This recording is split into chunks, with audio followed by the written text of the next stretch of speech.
Before we get to the story, I'd like to say thanks so much for visiting my new channel. I'm going to be uploading cosmic horror related stories every single day.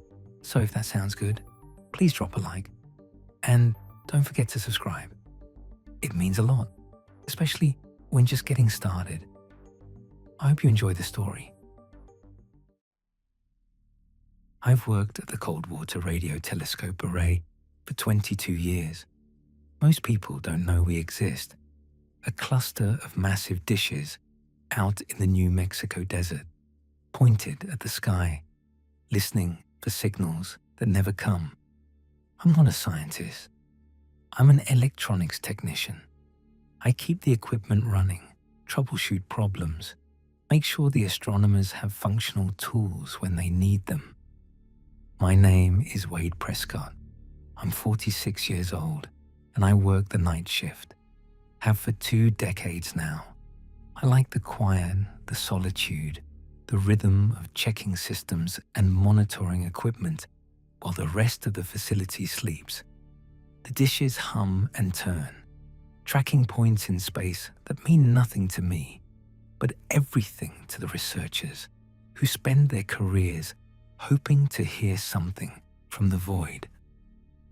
For decades, we've been listening, analyzing signals from distant stars, hoping to detect evidence of other minds out there in the darkness.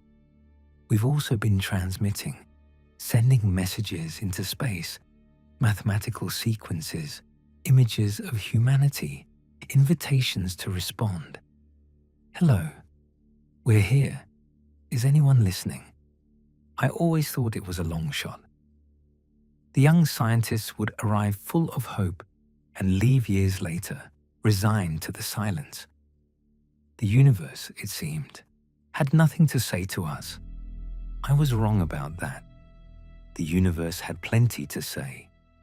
We just weren't listening in the right direction. It was 3:47 in the morning when I noticed the anomaly. A quiet night in February, cold and clear. The kind of night when the dishes track smoothly and the equipment behaves itself. I was making my rounds, checking receivers, when something on the monitoring system caught my eye. One of the receivers was picking up a structured signal, not random noise, not a known satellite, something with pattern and purpose. I assumed it was interference at first, a glitch, maybe a reflection of our own transmissions bouncing back somehow. But when I checked the signal's origin, my hands stopped moving on the keyboard. It wasn't coming from the sky. It was coming from below. I ran every diagnostic I knew, checked the equipment 3 times. Everything was functioning perfectly. The signal was real, and it was originating from underground. Not from any equipment, not from geological activity. From approximately 8 miles beneath the surface, something down there was broadcasting. I called Dr. Miriam Soto, the on-call astronomer, waking her in the staff quarters. She arrived skeptical, her face creased with sleep and irritation. But as she reviewed the data, her expression changed. "That's not possible," she said. "I know. The signal is structured. Mathematical progressions. It's using prime numbers. I saw that." She was quiet for a moment, running more analyses. Then she transmitted a test pulse, a simple sequence, nothing elaborate, just a ping to see what would happen. The underground signal changed. It responded, acknowledged, shifted its pattern to incorporate elements of our pulse. Dr. Soto's face went pale in the glow of the monitors. "Something down there is listening to us," she said. "And now it knows we're listening back." We spent the rest of the night analyzing the signal's structure. It was using mathematical sequences, primes, Fibonacci progressions, the same language humans use when trying to communicate with potential extraterrestrial intelligence. But embedded in the mathematics were fragments that seemed almost familiar, sequences that matched old SETI transmissions sent decades ago. "It's not just responding," Dr. Soto said, her voice strange and distant. "It's repeating things we said, things we broadcast years ago. It's been listening to us. It learned our language from our own transmissions." The implications settled over us like a weight. Something beneath the earth had been monitoring human broadcasts, absorbing our communications, studying us through our own signals, and we had just made contact. Over the following days, we dug through the facility's archives, searching for any prior evidence of the phenomenon. What we found was disturbing. The anomalous readings went back decades. Faint signals from underground that had been dismissed as geological noise, equipment errors, unexplained interference. Always present, always there, but too weak to attract serious attention. The signals had been growing stronger over time, year by year, decade by decade, as if something had been slowly waking up. Dr. Soto noticed a correlation in the historical data.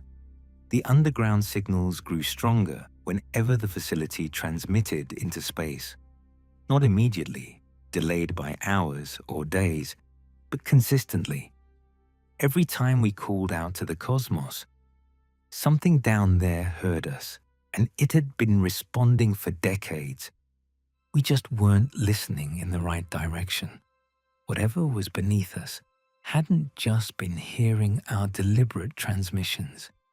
It had been hearing everything: radio broadcasts, television signals, military communications, cellular traffic. For a century, humanity had been filling the electromagnetic spectrum with our voices, our music, our wars, our secrets, and something had been absorbing all of it, learning, understanding, waiting. Word spread through scientific channels faster than anyone could contain it. Other facilities around the world began reporting similar signals, underground transmissions using mathematical languages, originating from points deep in the earth. The signals came from different locations: beneath the Pacific Ocean, under the Siberian tundra, in the depths of the Australian outback. They weren't identical, but they were coordinated, like different voices in a conversation. Dr. Soto's analysis suggested the sources were connected, a network of some kind, threaded through the deep earth, dormant for millions or billions of years. It had been here since before humans existed, before mammals, before most life on Earth. And it had been waiting for something. "It was waiting for us," I said, the realization cold in my chest. "For something intelligent enough to broadcast, to call to it." "Not call to it," Dr. Soto corrected. "Call it awake." The underground signals shifted, becoming more complex. They were no longer just responding to human transmissions. They were initiating contact. Radio telescopes around the world began receiving signals they couldn't block or filter. The messages were structured, deliberate, clearly intended to be understood. And they were growing stronger by the hour. Governments and scientific institutions scrambled to decode the transmissions. Linguists, cryptographers, mathematicians worked around the clock. Progress was slow. The signals used our mathematical language, but expressed concepts that didn't map to human understanding. I continued my work at the facility, maintaining equipment that now felt less like a scientific tool and more like a conduit for something I didn't understand. After weeks of effort, a team produced a partial translation of the opening sequence. The message was simple. We heard you. We have been listening. We are ready now. We are coming up. The translation spread through the scientific community, then to governments, then to the public. Panic was inevitable, not because the message was threatening, but because of what it implied. Something had been beneath us for longer than humanity had existed. It heard us develop language, develop technology, develop the ability to broadcast. And now it was emerging, not arriving from space, but rising from the Earth we'd stood on our entire existence. Seismologists reported unusual activity at multiple points around the globe. Not earthquakes, something different, something with rhythm and pattern. Movement in the deep earth, coordinated, deliberate. Something was coming up, slowly but measurably. Estimates suggested it would reach the surface in months, maybe weeks. Deep-sea monitoring equipment captured footage of the ocean floor in the Pacific. Something was protruding from the seabed, vast and dark, rising with geological patience. It wasn't organic, wasn't mechanical, something else, something that didn't fit either category. Other protrusions were detected elsewhere, in the deepest mines, in the most remote caves, in places humans had never reached. The network was surfacing, its components rising toward the light. The transmissions shifted from announcements to questions, structured signals that seemed to request information. Why do you fight?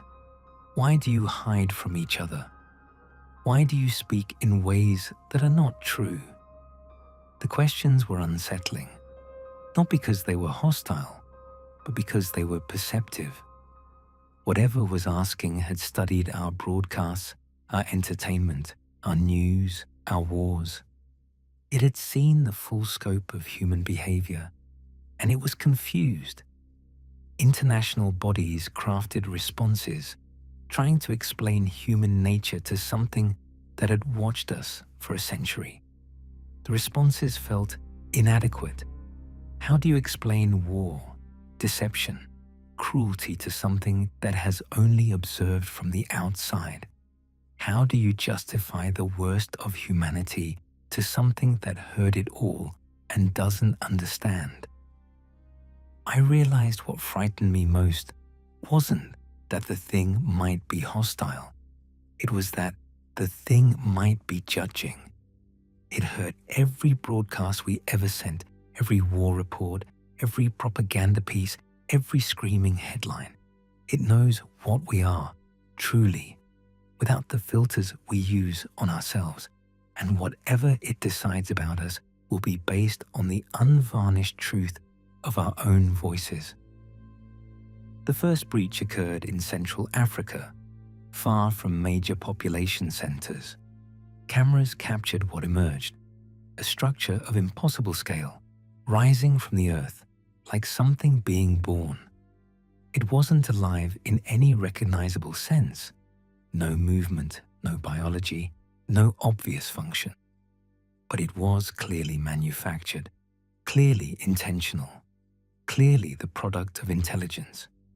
More structures emerged around the world, in oceans, in deserts, in Arctic tundra. They were connected somehow, parts of the same vast system, components of something too large to comprehend. Dr. Soto made a breakthrough in understanding the structure's nature. They weren't machines, weren't buildings, weren't anything designed for physical function. They were antennas, receivers, a vast planet-spanning communications array. The thing that had been listening wasn't inside the structures. The structures were the thing that had been listening. A network of receivers placed in the earth billions of years ago, waiting for something intelligent to broadcast, waiting to report back. I asked the question no one wanted to answer. Report back to what? If the structures were receivers, if they'd been listening and learning and transmitting, where were those transmissions going? What put this network here? And what was it telling its creators about us? Scientists detected transmissions leaving Earth, not from human sources, but from the emerged structures. The signals were directed outwards toward a point in deep space, far beyond the solar system. They were compressed, encoded, dense with information. Everything the network had collected over a century of listening was being transmitted somewhere else, something far away, something waiting for the report. We pieced together the horrifying truth. The network was placed here as a monitoring system, a way to detect and evaluate intelligent life. When something on Earth became capable of broadcasting, became intelligent enough to send signals, the network woke up. It had been gathering data ever since, learning everything about humanity through our own transmissions. And now it was reporting back to whatever placed it here. We didn't find extraterrestrial intelligence. Extraterrestrial intelligence left sensors to find us, and those sensors just told it we exist. Days after the report was transmitted, the structures began broadcasting something new. Not questions this time, statements. A message clearly intended for humanity. Your signal has been received. You have been catalogued. Evaluation continues. Remain. Remain was the most disturbing word. It implied expectation, instruction, authority. Stay where you are. Don't run. Wait to be evaluated. The structures weren't just reporting. They were preparing us for something, making sure we understood our position in whatever process had begun. Humanity reacted in every way imaginable. Some accepted the message, seeing it as first contact, a necessary step toward joining a larger cosmic community. Others called for the destruction of the structures, refusal to comply with alien commands. Most simply existed in a state of suspended dread, waiting for whatever came next. I watched it all from the facility, still maintaining equipment, still going through the motions of my job.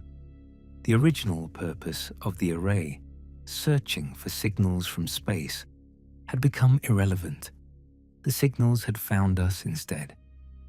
One night, I climbed to the facility roof and looked up at the stars. Somewhere out there, a signal was traveling towards something that had placed monitors on Earth before life crawled out of the oceans. Something patient enough to wait billions of years for its sensors to activate. Something powerful enough to seed planets across the galaxy. Whatever it was, it knew we were here now. And I realized this was always going to happen. From the moment we became capable of broadcasting, we triggered the system. Not a trap designed to harm us, just a mechanism designed to catch intelligent life. And we walked right into it. I thought about everything humanity had broadcast over the past century, the wars, the lies, the cruelty, but also the music, the art, the love, the reaching towards something better. Whatever evaluates us will see all of it. We'll be judged on the totality of what we are, not on what we wish we were. And there's no way to hide, no way to edit, no way to present a better version of ourselves. The thing heard us, the real us, every signal we ever sent. I found a strange peace in the hopelessness. There was nothing I could do, nothing anyone could do. The transmission was sent, the evaluation was happening. The verdict would come when it came. All I could do was live in the meantime, continue my work, continue my life, continue being whatever small part of humanity I was. If something judges us, let it judge us as we are. That's all we ever had to offer anyway. Months passed. The structure stood silent, their initial messages complete. No new transmissions, no further emergence, just a vast antenna network integrated into Earth's landscape, like it had always been there. Humanity adapted, because that's what humanity does. People returned to work, returned to their lives, returned to the petty concerns that seemed so important before. The knowledge of what's coming, or what might be coming, settled into background anxiety, another fear to live with among all the others. I returned to my routine, maintaining equipment, working the night shift, watching the quiet flow of data on monitors that had lost their original purpose. Dr. Soto visited me one night, months after the emergence. She had been analyzing the structures, trying to understand their construction, their age, their purpose. The network is older than we thought, she said. It was placed here before Earth had life, before the planet had cooled, before the moon was formed. So it's been here since the beginning, part of the planet's foundation, waiting for this moment. I looked at the monitors, at the structures visible in the distance, patient monuments to humanity's discovery that it was never alone. Why build something like this, I asked. Why seed planets with monitors? Wait billions of years, evaluate whatever intelligent life emerges. Dr. Soto had theories. Maybe whatever built the network was looking for threats, scanning the galaxy for species that might become dangerous. Maybe it was looking for resources, cataloging planets worth harvesting. Maybe it was looking for companions, searching for minds worth communicating with. Or maybe it was doing something so alien that human concepts of purpose don't apply. Whatever it is, I said, it knows we're here now. Yes, it knows everything about us, and we know nothing about it. Almost nothing, she paused. We know it's patient. We know it planned ahead. We know it's thorough. That doesn't make me feel better. It shouldn't. 3 years after the emergence, I was still working at the facility. Older now, closer to retirement, settled into the strange new world we all inhabited. The structures were part of the landscape, part of life, unremarkable in their constant presence. On a quiet night in November, the structures began transmitting again.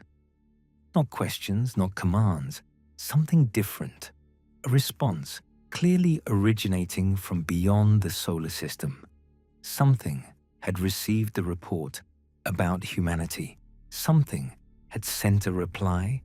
Scientists worked frantically to decode the new transmission. I watched from my station, monitors flickering with data that represented something vast and unknowable. The translation took hours. When it came, it was simple. We received your report. Evaluation complete. Species shows promise and danger in equal measure. Monitoring will continue. Do not attempt departure. We will visit when conditions are appropriate. I read the translation and felt the weight of it settle into my bones. We had been evaluated, judged, categorized. Something had decided we showed promise and danger in equal measure. And something was coming, eventually, when conditions were appropriate. Whatever that meant, however long that took, something was coming. We were no longer alone, but we were also no longer free. We were known, catalogued, monitored, contained, and we could only wait to see what came next. My last night at the facility before retirement came on a clear evening in spring. 50 years since I first walked through those doors, a young man looking for steady work. Now I was old, worn by decades of night shifts, ready to rest. The search was over now, answered in ways no one expected. I walked the grounds one last time, checking equipment out of habit, saying goodbye to machines I had tended for decades. Then I climbed to the roof and looked out at the landscape. The telescope dishes pointed at the sky, still listening, still gathering data. The alien structures stood in the distance, patient and silent. Above, the stars shone with light that began traveling before humans existed. Somewhere out there, something was making decisions about humanity's future. And I could do nothing but look up and wonder. I didn't feel despair anymore. I felt it at first, the terror of being known, judged, evaluated by something beyond comprehension. But over time, the feeling faded into something softer. We are what we are, humanity. All our flaws and promise, all our cruelty and kindness, all our reaching towards something better even when we fall short. Whatever judges us will see the truth, and the truth is complicated. Maybe that's enough. Maybe showing promise is enough to earn survival, or tolerance, or whatever the vast unknown has in store. I sat on the roof as the sun began to rise, my last shift ending, my career over, my part in this story done. But the story continues, will continue long after I'm gone. Humanity lives now under a sky that watches back. We searched for signs of intelligence in the cosmos, and we found it. We broadcast into the void, and something heard. We are not alone, have never been alone. We're monitored from the moment we first sparked a signal into the air. Whatever it is, it knows we're here. And someday, when conditions are appropriate, it will come. I don't know if that's a threat or a promise. I don't know if humanity will be welcomed or harvested or ignored. But I know that whatever happens, we brought it on ourselves. We wanted to be heard. We wanted to be found. We wanted to know we weren't alone. Now we know. And we have to live with that knowledge. The stars faded as the sun rose. I watched the light spread across the desert, across the telescope dishes, across the alien structures that will stand long after I am dust. Whatever it is, it knows we're here.